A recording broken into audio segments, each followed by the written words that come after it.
حبايب قلبي، من قشور الاستفندي عملنا كمية رهيبة جدا. معجون حلو قوي قوي للدهون وعملنا منه معطر، وعملنا كسر الدهون. يعني اي دهون عندك تقدري تفتتيها بالمكونات دي.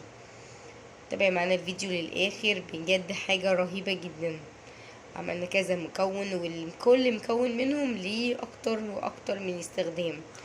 بجد حاجة تفرحك جدا، وكفاية ريحته حاجة كده طبيعية وحاجة في البيت، وبنكون اصلا احنا بنرميه. يعني تخيلي مكون احنا بنرميه هتعملي الخلطة الرهيبة دي. تابعي على الفيديو معايا. حبايب قلبي، اللهم صل وسلم وبارك على سيدنا محمد. انت فين بقى يلي كنت بترمي قشور البرتقال وقشور اليوسفي وقشور الليمون؟ من النهارده اوعي ترميهم تاني، ده كنز في بيتك. احنا قبل كده عملنا فيديو عن قشور البرتقال وعملنا احلى صابون، وعايزه اقولك ما ببطلش اعمله، بجد تحفه. هنا بقى عندنا قشور السفندي، قعدنا بصي شلناها كده وخزناها، وقشور الليمون يعني بجد تحفه. يعني انا بقول لكم على حاجه انا بعملها. هنفتح كده كيس وهنحط بقى القشور دي في كسرولة كده ألمونيا تكون عندنا، نحط فيها القشور دي كلها ونغليها كده على النار. نغليها على النار ونرجع لكم. هنا بقى احنا خلاص سلقناه اهو، سيبناه ما يبرد خالص. هنعمله بقى في الخلاط، نضربه في الخلاط ونرجع عشان نعمل له اللهلوبه الجامده دي. بجد حاجه كده تحفه. هتنضف لك الاستانلس، الازاز، الالومنيوم، اي حاجه، الدهون اللي في المطبخ، البلاط. بجد حاجه تحفه. يعني نضربها في الخلاط ونرجع. عملناه بقى كده في الخلاط، هنصفيه حبه حبه.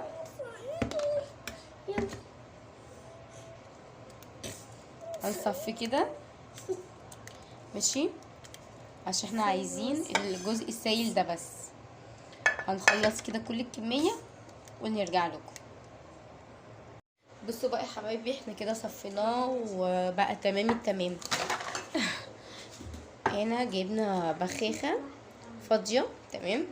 اول حاجة هنستخدمه، هو ليه استخدامات كتير لا تعد ولا تحصى، يعني بجد حاجة رهيبة. بصوا احنا هنا جبنا خلاص صفيناه، وده البشر اللي طلع منه، ما ترموهوش هينشف، وهنعمل منه ماسكات وحاجات حلوه جدا. بصوا ملك ابني عايز يقول لكم حاجه، يلا يا يا جماعه ترموا القشر استفندي تاني. ماشي يا جماعه، ما ترموش اسفنج تاني بقى. اول حاجه بقى هنجيب ازازه كده معطر فاضيه، هنحط فيها قبل بقى ما نحط عليه اي اضافات، هنحط فيها المكون الرهيب بتاعنا ده، وهنزوده طبعا ميه ونبخه، هيبقى عامل ريحه تحفه. يعني كده حاجه طبيعيه مع ميه ورد كده او زيت ورد. الملك كمان عايز يساعدني فيه. ده كان اول حاجه، عملنا معطر اهو منزلي طبيعي حلو جدا. تاني حاجه بقى، احنا ممكن نجيب زيت طعام زي كده مستعمل، ونصفيه مع معلقتين. احنا دوت ممكن نحطه في مكعبات تلج ونشيله في الفريزر لو عايزين نستخدمه على المدى الطويل. طيب هنعمل ايه دلوقتي؟ احنا عايزين نعمل بقى مكون قوي جدا ينظف اي حاجه الالومنيا، ينظف اي اتساخات. فهنعمل دلوقتي اول حاجه بقى، هنعمل ده المكون ده للدهون الصعبه. بعد كده هنعمل اللهلوبه بتاعتنا. يبقى احنا عملنا المعطر، هنعمل دوت للدهون الصعبه. هنعمل ايه؟ هنحط كده معلقه، هنحط كده معلقه من المكون الرهيب بتاعنا ده، عصير اليوسفي بالشكل ده، ونحط عليه زيت طعام. لازم طبعا نبقى مصفينه عشان ده مستعمل.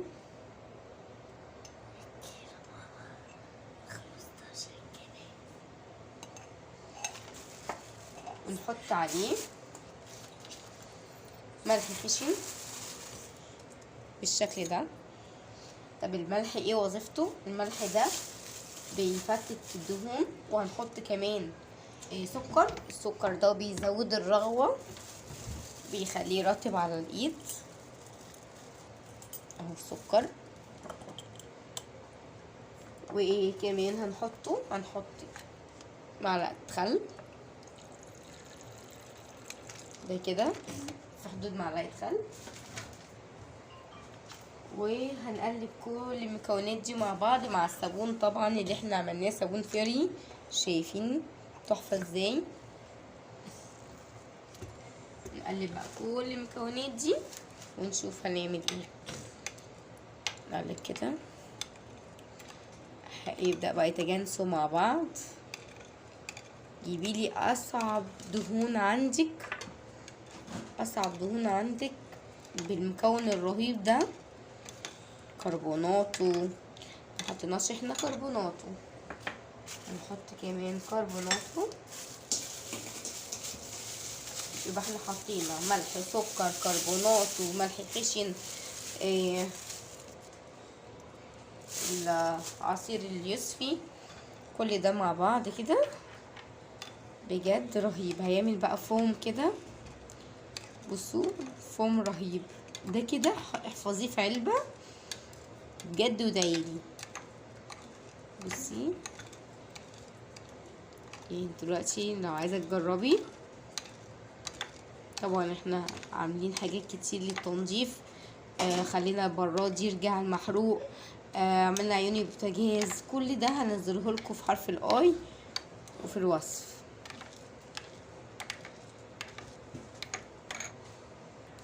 احنا كده عملنا المعطر بتاعنا، وعملنا المكون الرهيب اللي يقضي على اي دهون. اصعب الدهون لازم تعمليها بالكمية دي. طيب هنعمل ايه بقى؟ هنجيب دوت الاساس اللي احنا هنعمل بيه اللهلوبة. طيب هنحط عليه ملح خشن برضو، هنحط عليه سكر،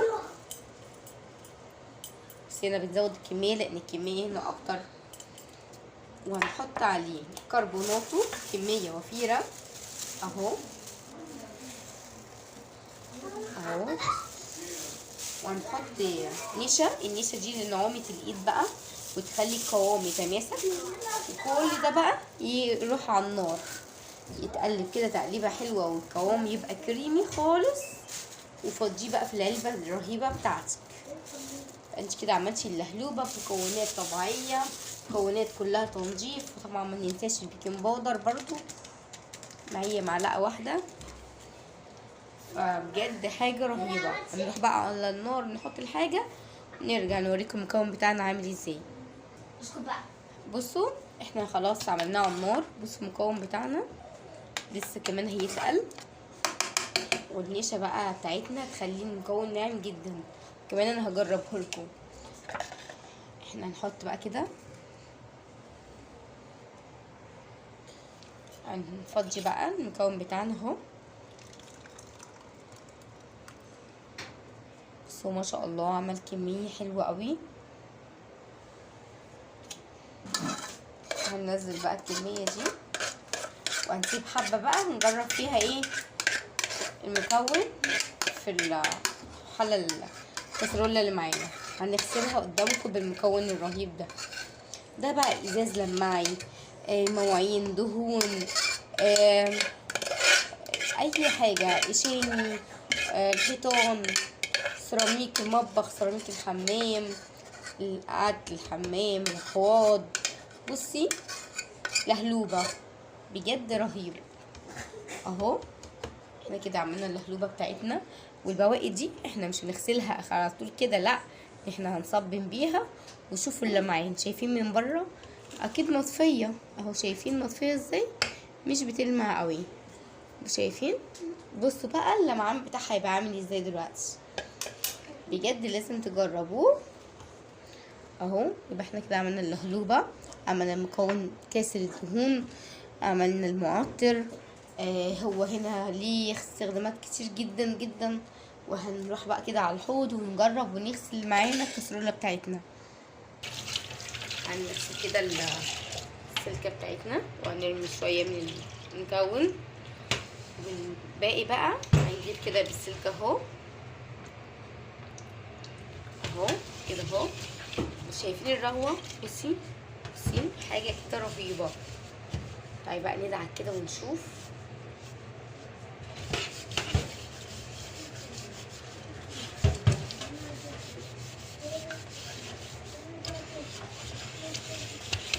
هيخليه يلمع وايدينا تبقى ناعمه بجد، غير الريحه. يعني الريحه دي حاجه كده تانية خالص. ريحه المكون بتاعنا رهيبه بجد بمعنى الكلمه، ريحته خيال.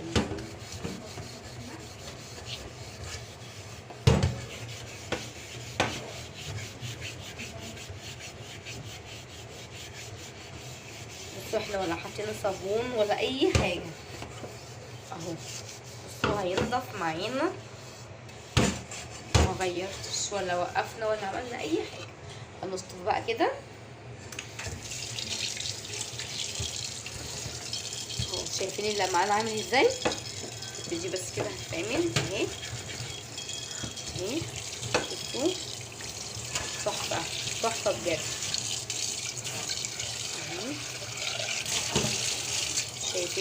شايفين بيبرق ازاي؟ بصوا حبايبي، بصوا بقى بتبرق ازاي. نغسل بقى بيها حوض المطبخ، حوض الحمام، بص كل حاجه. شايفين بتبرق ازاي. نقفل بقى. بصوا تحفه بجد رهيبه. طبعا ده لسه فيها نشوفه اهو، حلوه جدا. بصوا بقى يا حبايبي، احنا خلاص كده الفيديو بتاعنا خلص. اتمنى يكون عجبكم، ويا رب اشتراك ولايك كده منكم حلو. اشتراك ولايك ببلاش، مش هيكلفكم حاجه، بس بجد جربوها هتعجبكم جدا. واكيد لو اشتركتوا هتستفادي من كل الفيديوهات وحاجات كتير جدا بعملها حلوه. اشوفكم فيديو جديد. واحنا هنا عملنا المكون الرهيب دوت كاسر الدهون، عملنا معطر طبيعي، عملنا اللهلوبه، القشور بقى اللي بقت دي بنعمل بيها ماسكات، نعمل بيها نحطها في كيكه بجد رهيبه. اتمنى يكون الفيديو عجبكم. والسلام عليكم ورحمه الله وبركاته.